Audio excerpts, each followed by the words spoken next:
A recent lawsuit alleges a Michigan man was unlawfully arrested and his religious rights were violated after a traffic stop in April.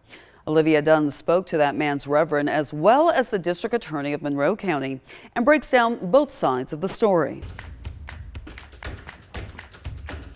I'm outside the sheriff's office here in Monroe County. Now, back in April, Joseph Farley of Michigan was pulled over by deputies and arrested after they discovered 56 pounds of marijuana in his car. Now, he was charged with trafficking the drug, but claimed that it was used for religious purposes. Now, Farley's wife, as well as one reverend in Michigan, claimed that he was unlawfully arrested, but the Monroe County DA says the law is not on their side.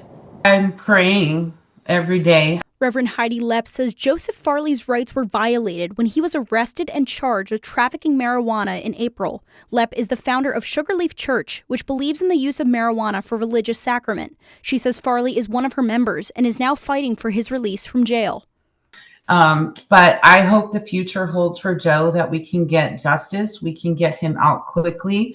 Maybe the people that are making these mistakes could correct their actions. District Attorney for Monroe County, Jonathan Adams, says Farley has a right to practice his religion, but also says the government can restrict that right in this case. The government has the capacity, even under the First Amendment, to restrict the practice of your religion if it serves a legitimate government purpose, and we're doing it through the least restrictive means possible. And I think that the government's purpose that would argue here is drug use is not a legitimate religious practice. Lepp says she's going to continue fighting for Farley's release. In Monroe County, Olivia Dunn, 13 WMAZ News. Now, marijuana is legal in Georgia, but only if you have a medical cannabis card. These cards are valid for 5 years, and the cost is $30.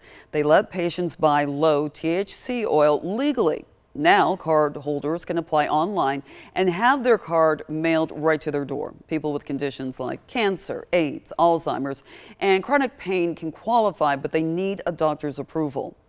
Georgia was one of the last states to have a fully functioning medical marijuana program. The state approved low THC oil back in 2019, but it took years to set up safety rules and regulations.